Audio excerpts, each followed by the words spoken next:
a living, Newman? I'm a United States postal worker. Aren't those the guys that always go crazy and come back with a gun and shoot everybody? Sometimes. Why is that? Because the mail never stops. It just keeps coming and coming and coming. There's never a let-up. It's relentless. Every day it piles up more and more and more, and you gotta get it out. And the more you get out, the more it keeps coming in. And then the barcode reader breaks, and it's Publishers Clearinghouse. All right. Well, good morning, everybody. Good morning, everybody. Rise and grind on this Taco Tuesday. Yes, Taco Tuesday, baby. Game Time Brian, otherwise known as the Crooked Hat Mailman. What's up, everybody? Good morning. Heading to my job to do my appointed rounds, walk my 10 miles, and deliver all your lovely mail. Most of it junk mail these days. I ain't gonna lie. Most of it is junk. That's who pays our salary. Junk. I'm gonna unplug this because this is wigging out. Let me loosen this a bit. There we go. That should be a little better. There we go. Good morning, everybody. Listen, we are grinding it out. Heading into Saturday night's preseason game with the Baltimore Ravens. Again, we're not looking for wins. We're looking to stay healthy. And staying healthy, thank God, Landon Dickerson. I don't know that I agree with Mark that he's going to be ready for the Dallas game, but I hope he is. Again, I've stated all along that I would want nobody to go through what we went through last year. Okay, it's just not fun. And then for the trolls, yes, I said trolls. But we're not trolls. Yeah, you are.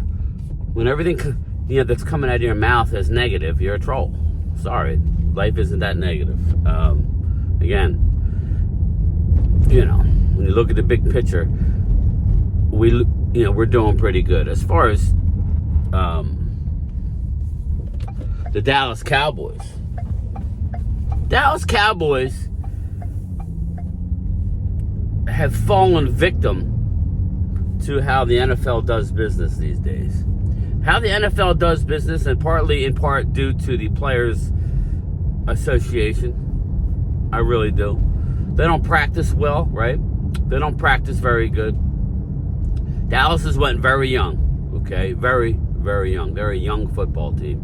Not many old guys on that team. Now with the departures of Zach Martin, Tyron Smith last year, I challenge you, other than maybe Trent Sieg, the long snapper, C.J. Goodwin, who I've been trying to get rid of for 3 years because all he does is special teams, and as much as I love special teams, to me it's you can't tell me that, wow, we can't keep X player because he doesn't play special teams. But we can keep C.J. Goodwin because all he does play is special teams. And last year we had so many injuries. You saw C.J. out trying to run around and play corner, and he couldn't do it at a very good level at all. So, again, I understand special teams are huge. I do. I definitely agree with that. But if I got to cut a Phil Maffa because we're keeping C.J. Goodwin, there's going to be a problem. If I got to cut the Oregon wide receiver, who I forgot again, as I do this video, I'll remember it. Begins with a Trayshawn Holdings. If we're going to cut a Trayshawn Holdings and try and sneak him on the practice squad because we're going to keep a C.J. Goodwin, how about you cut C.J. Goodwin and try and get him on the practice squad? Then you can elevate him up. You see where I'm going with this? We're a very young team, and the way the NFL practices, you heard Matt Eberflus talk about it. Now, it's up to the veterans on the field. It's up to the veterans on the field to help out the process, right? It's up to the veterans. They're talking about tackling to the ground. They're tackling too high right now. Okay, Eberflus said it. They're tackling too high. It's just a fundamental thing. This is what happens. Shout out to Momo. I'm glad Momo is going to be on the NFC East Clash tomorrow night, because Momo's right. As much as we need training camp, I don't know how much we're getting benefit from. A young, very young team without a lot of veterans playing in these games, and I showed the list. The list is long and distinguished of the people that didn't play. I think you had 2 possible starters that played in the game. Yet all the trolls are freaking out. I don't care about the trolls. I care about the Cowboy fans freaking out. And Kelly K9 freaking out. Slow down, bro. We're going to be all right. Am I saying Super Bowl? I never said Super Bowl. Never, never, never. Never said Super Bowl. It is foggy. It is one foggy. It is foggy out here. It is scarily foggy. Here, let me, nah, I'll let it roll. Here, let me do this. Look at that. Look at the fog. I don't want to reverse it. Look at the fog. The fog is real, people. The fog bowl. Bears. Eagles. Randall Cunningham. Was it Randall or no, or was it Donovan? Was it Donovan? Yeah, I think it was Donovan. They should have stopped that game, by the way. All right, we got to know when to hold them. Know when. Oh, sorry. But yeah, Dallas again looked ass in even tackling, because you're not allowed to tackle to the ground, and that's the problem right now. Okay, is it going to be there in the regular season? No, it won't be. They got 2 more games to get their head out of their asses. You know, but people act like. Shout out to Michael Irvin. Shout out, the playmaker is the heartbeat of that 90s team. Shout out to Michael Irvin.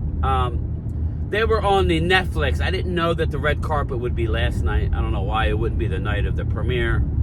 I don't know. I don't know what I was watching this morning, but it looked like it was a Netflix premiere, even though it doesn't come out until the 19th.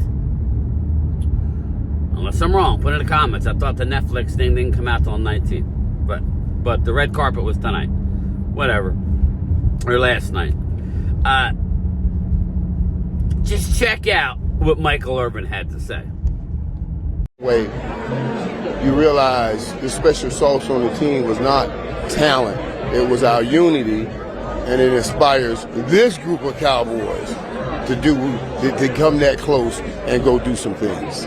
What do you hope the biggest takeaway of people who are too young to remember what the Cowboys, the 90s Cowboys went through, take away from this? Just that.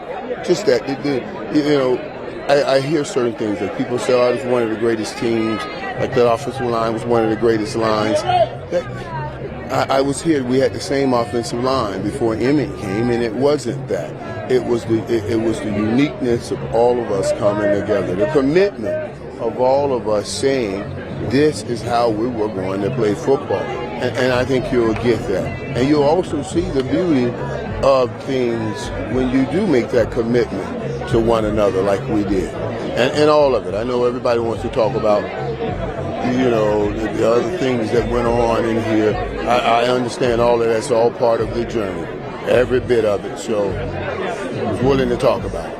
I was talking to Emmett. He runs over to you as soon as he sees you. It just feels like the energy never dies down. Do you feel like that's missing for some of the locker rooms in today's team? Well, we're in a different time, and I don't know if we were the last group to really have that kind of unity and love. You think about it, Troy, Emmett, and me, we're still the best of friends, still great friends. That's how we react when we see each other every time. And I think that because of what I talked about, starting not good, 1-15 and 3-13, and then turning it into what we turned it into, that's the connector. This is a lot about the gambler and his Cowboys. What's the biggest gamble Jerry Jones ever took on you? Well, you could say the biggest gamble Jerry Jones ever took was me. or even certainly the Cowboys. Because remember, you'll see in this doc, when Tom Landry had these Cowboys, they were going in one direction. They were like, what are they doing? Drafting a guy like Michael Irvin, so all of that. Jerry, I thought, was perfect for what Dallas needed when Dallas got to Jerry. This is what I hope when we talk about Jerry, and I know people shoot at him all the time, and that's all cool. He can take it. He's a big boy, but I don't know if you can really tell what Jerry's done for the NFL, the brand that the NFL is right now because of the business side of what that guy has done. So, he's up to everybody. So I appreciate it. Now I would appreciate him more if he just get the Michael Parsons deal done. That's what I told him over here. I told everybody I appreciate Jerry more if he gets Michael Parsons deal done. I'm going to let that go right there. I ain't going to steal nobody else's interview. Look how foggy it is out here. It is bad. It is one foggy mess.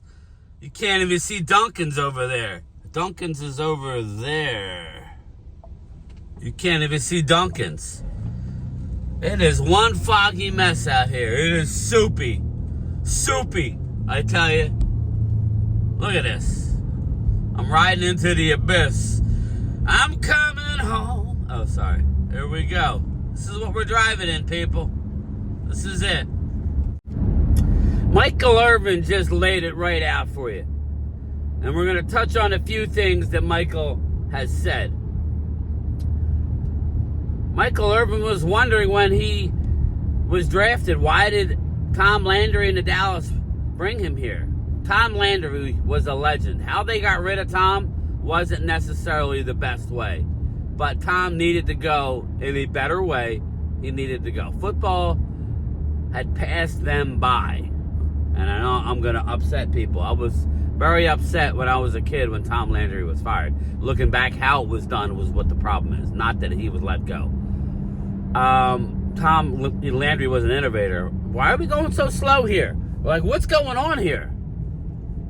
We're doing literally 30. Pick a lane. What are we doing? Got an old man in a fucking, excuse my language, in a Mustang. I don't understand it. Put that thing to work, son. Come on, bro. You got a big-time vehicle. Let her go. Cut her loose. Now, look, you got the Beamer. Now I'm doing 53 in a fog, in a 50, and this lady going to put the pedal to the metal. Anyway, where was I? Dallas Cowboys started out, right? And Michael Irvin's like, what did you bring me here for? There's no culture of winning. Nothing, right? Then entered Jimmy Johnson, right? They won one game. One game. Under Jimmy Johnson. The first year. One game. And it wasn't even Troy Aikman who won. And then the rest is history, everybody. The rest is it. They turned it around quick. That offensive line that says the Great Wall of Dallas. They said, oh, it was a great, it was all the offensive line. It was all the offensive line. Aikman was mid. We got all this people talking their shit that Aikman wasn't a very good quarterback. His numbers weren't good. Learn the game, Jackwagon. Learn the game. Okay? Learn the game. You look at stats while we're busting your ass. Okay? Different game. They didn't ask him to throw the ball. Learn the game, Terrence. Learn the game, Mark. Stop. Stop the cat. And then we're hearing, it was all Emmitt Smith. Or no, when we drafted Emmitt, it was, Emmitt's slow. He's short. And then it was, the offensive line. Anybody could be successful about the offensive line. Michael told you they were all misfits and cast-offs from other organizations. Larry Allen didn't come in the picture until the 94. It was Nate Newton, who got cut from the Commandos, then Washington Redskins. right? Mark Stepnoski, right? Mark Tuinei, a converted defensive tackle playing left tackle. You can't do that. You can't do that. Mark Tuinei, he's covering your quarterback's blind side. It goes on and on. Eric Williams, you drafted him right outside of Philadelphia. Eagles didn't see it. It was all the offensive line. They were all nobodies. Kevin Gogan we brought in later. Larry Allen, Sonoma State. These guys were not high picks. These guys, most of them, were castaways and not very good in the eyes of the experts. Right? The one difference, it was culture, and the culture that was set. Right? Then all these momos, no offense, Momo, are talking crap on Brian Schottenheimer after one preseason game. Take the panties off, everybody, and relax. Let the man work a little bit. And he's not on the hot seat. Know anything about the Cowboys, he ain't on a hot seat. That's BS. That's clickbait. There ain't no hot seat. The only time he's going to be on the hot seat is about halfway through the final season of his deal. Come on. Come on, hon. Yeah, I'm hot this morning because we got to be reminded. Let the trolls off to the side. We know where you put them in their category, okay? You listen to them and then you just slide them off to the side. I'm disappointed with the fellow Cowboy fans who have a short memory. Now, Eagle Wade, Walker Wade, I get it, okay? He don't remember the Super Bowls. He reads about it. But talk to the 12 teams. Don't listen to the trolls. They're only feeling good now, and they want to bring you down. Don't bring me down. Don't bring me down.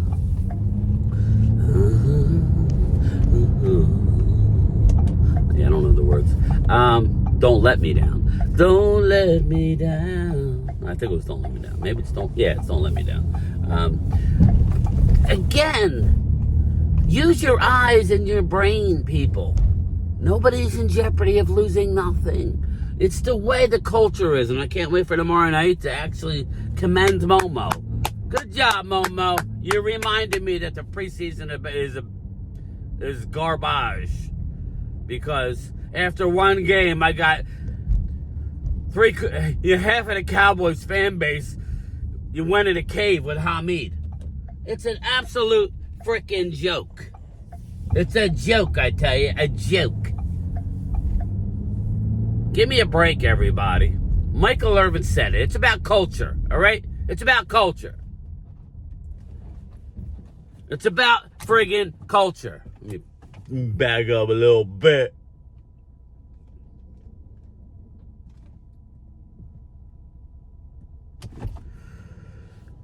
It's about culture.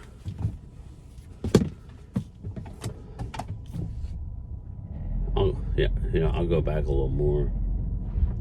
I'll get the front row, piss him off.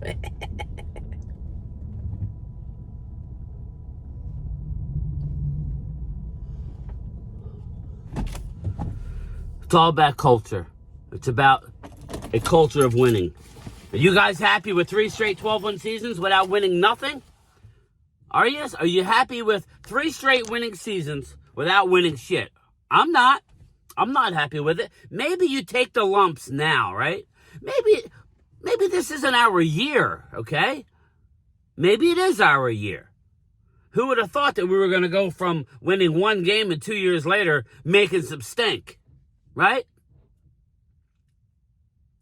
We're going to be all right, people. Now, injuries you can't help. We've dodged the bullet so far. That's what it takes. Getting lucky. That's luck. You got Slater out in L.A. Chargers. Signs the biggest deal ever before his position, or close to it, and then tears his tendon. He's out for the year. Not good. Not good. Calm down. Relax. It's about culture. They're trying to fix the culture. That doesn't happen overnight. Maybe give it a few games. We'll be very critical of this team if they don't get the job done and make it to the playoffs. We will be. There's too much talent. No excuses, Bruce. I get you. I get you. No excuses here. But Michael told you everything you need to know. Calm down. It's about culture. But he did say, and he tapped him, he interrupted him, get Micah Parsons in here now. And what did Jerry say? He was laughing his ass off. Mike is coming. Help is coming. The trolls may not appreciate Micah. Something tells me you're going to appreciate him. Talk to you later. May or may not be a lunchtime chat. Why? Because I'm going to do a live stream as soon as I get home from work. Get home from work, take a shower. Probably about 6 o'clock Eastern. We're going live. Maybe a little earlier. All right? Talk to you later. Peace. Hey kids, look, a deer.